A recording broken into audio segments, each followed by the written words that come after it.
የምስራቅ ኦርቶዶክስን የሚቀበሉ የአሜሪካን ቁጥር በአስገራሚ ፍጥነት እያደገ መሆኑን ዋል ስትሪት ጆርናል መዘገቡ የሚታወስ ነው።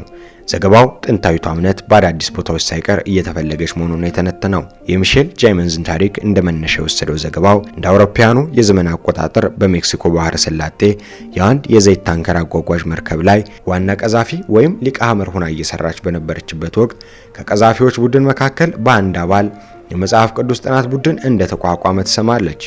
ጃይመንዝ ምንም እንኳ በጨቅላነቷ ካቶሊክ እንድትሆን ብትጠመቅም በተጠመቀችበት ሆነ በሌላ እምነት መንገድ ውስጥ ግን ያደገች አልነበረችም። ወደ ኋላ ግን ሃይማኖቶችን ሁሉ መመኮር ጀመረች።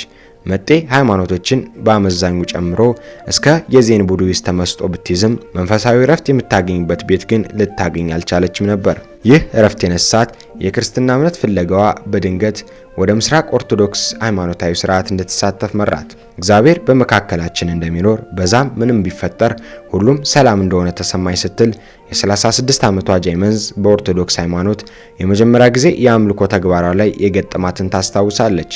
የኦርቶዶክስ እምነትን ተቀብላ የተቀላቀለችው በትንሳኤ በዓል ማግስት በ2022 ነበር። የተቀላቀለችው ቤተክርስቲያንም ትንሽዬ ግን በፍጥነት እያደገች የነበረች በአጭር ዓመት ውስጥም ከተለያየ ህይወት ዳራ የተሰበሰቡና ኦርቶዶክስን የተቀበሉ የአሜሪካውያን አምልኮ የሚፈጸምበት ነው።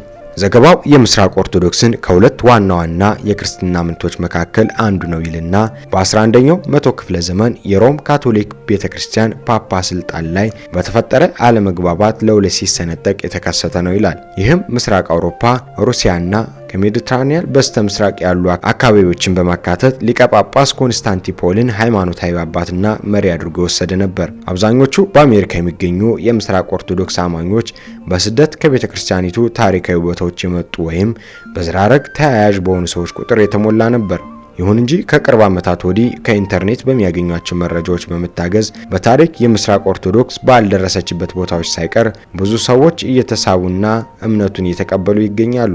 በተለይም የኮቪድ-19 ወረርሽኝ ከተከሰተ ወዲህ ጀምሮ የሚታየው ዝንባሌ የአዳዲስ የአማኞች ቁጥር በማሻቀብ ላይ እንደሚገኝ የሚያመላክት ነው።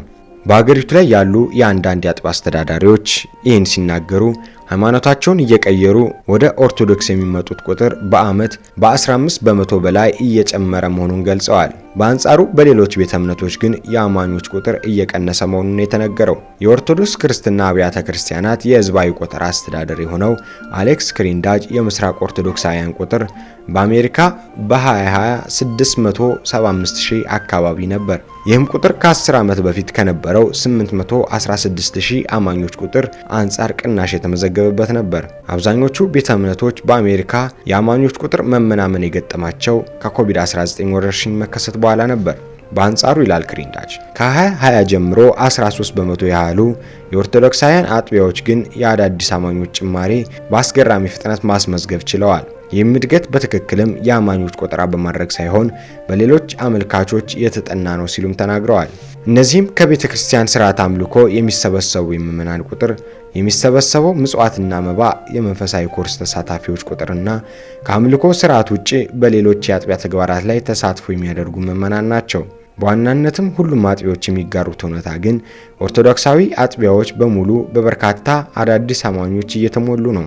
አንዳንድ ሰዎች ክስተቱ ከኮቪድ-19 ወረርሽኝ ጋር የሚዛመድ ሳይሆን የአዳዲስ ሃይማኖት የሚቀበሉ ቁጥር መጨመር ቤተክርስቲያኒቱ ካላት አስተምሮ የአምልኮ ስርዓት ውበት እና ለቅዱሳን ከሚሰጠው ክብርና ፍቅር የተነሳ ነው የሚል ሐሳብ ይሰነዝራሉ።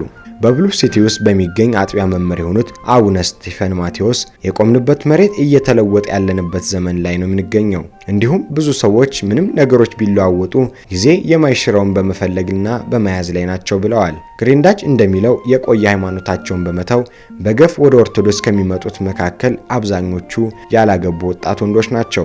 የ26 ዓመቱ ካይል ሪክስ በአሜሪካ ብሔራዊ ጥበቃ ኃይል አስተዳዳሪ የማዕረግ አባልና የቀድሞ የደቡባዊ ባፕቲስት አባል በኋላም በ2021 የኦርቶዶክስ እምነትን የተቀበለ ነው። ሪክስ እንደሚለው ብዙ ወንዶች የቤተክርስቲያኒቱ ጠንካራ ስርዓት ሲቀበሉ በደስታ ነው። በተለይም ጠንከር የሚሉ የጸሎትና የጾም ስርዓቶችን ጨምሮ ብሏል። በኦርቶዶክሳውያን አኗኗር የመመገብ ስርዓት ላይ ገደብ ያለውና በተለዩ ጊዜዎችም ከስጋና አሳ እንዲሁም የእንስሳት ተዋጽኦች በመራቅ የዓመቱን ከግማሽ ቀናት በላይም መጾም የሚጠይቅ ቢሆንም ከሌሎች እምነቶች ወደ ኦርቶዶክስ ለሚመጡ አዳዲስ አማኞች እስኪላመዱ ድረስ ሙሉ ለሙሉ ከመተግበር እንዲዘገዩ የሃይማኖት አባቶች ይመክሯቸዋል። አዳዲሶቹ አማኞችም በማህበራዊና ግብረ ገባዊ ጉዳዮች ላይ ጠንካሮች የሚሆኑ ናቸው። ለምሳሌ የተመሳሳይ ጾታ ጋብቻና ለሴቶች ክህነት ይሰጥ በሚለው ሐሳብ ላይ ምናልባትም ከነባር አማኞች በላይ ሁሉ ሳይቀር ጠንከር ያለ ተቃውሞ ያላቸው መሆኑን መገንዘብ ይቻላል ብሏል ክሪንዳች። በኒውዮርክ ሺርሊ ውስጥ በሚገኝ አጥቢያ መምህር የሆኑት አቡነ ዮናታን ሊባኖስ ብዙ አዳዲስ አማኞች ከነበሩበት ቤተ እምነት ፈልሰው የመጡበት አንደኛው ምክንያት በማህበራዊና ግብረ ገባዊ ጉዳዮች ላይ ልቅ በመሆናቸው ነው ይላሉ። በቅርቡ የልጅ እናት ለመሆን የበቃችው የ29 ዓመቷ ዶክተር ኮልቴ ሆሊማን በኪንግ ስፖርት የምትኖር ሲሆን የወንጌላውያን ቤተክርስቲያን አማኝና አባል ነበረች። የኦርቶዶክስ እምነትን የተቀበለችው በ2020 ነው። ሆሊማን እንደምታስታውሰው አንድ የፕሮቴስታንት ጓደኛዬ እንዴት ወንዶች ብቻ ቄስ መሆን ወደሚችሉበት ሃይማኖት ትቀበያለሽ ብላ ጠየቀችኝ። እኔም በበኩሌ ትላለች ስለሰጠቻት ምላሽ ስትናገር የኦርቶዶክስ ቤተክርስቲያን ለሴቶች ልዩ ክብር የምትሰጥ ናት። ለአብነት ከሁሉም ቅዱሳንና ፍጥረታት ሁሉ በላይ የምትከበርና የምትወደድ እማምላክ ድንግል ማርያም ናት ብያታለሁ ትላለች። በዋል ስትሪት ጆርናል ሐሳባቸውን የሰጡ የኦርቶዶክስ አማኞች ከሌሎች ቤተ እምነቶች የሚፈሱ አዳዲስ ኦርቶዶክሶችን ከነበሩበት ቤተ እምነት በርካታ ልምድና እውቀት ይዘው ስለሚመጡ ያንን በአግባቡ በመጠቀም ለሌሎች ድልድይ መሆን የሚያስችል የተደራሽነት ስራዎች ሊሰሩ ይገባል። በዚህም ብዙ ነፍሳትን መታደግ እንደሚቻል አመላክተዋል። ዘገባው የዋል ስትሪት ጆርናል ነው።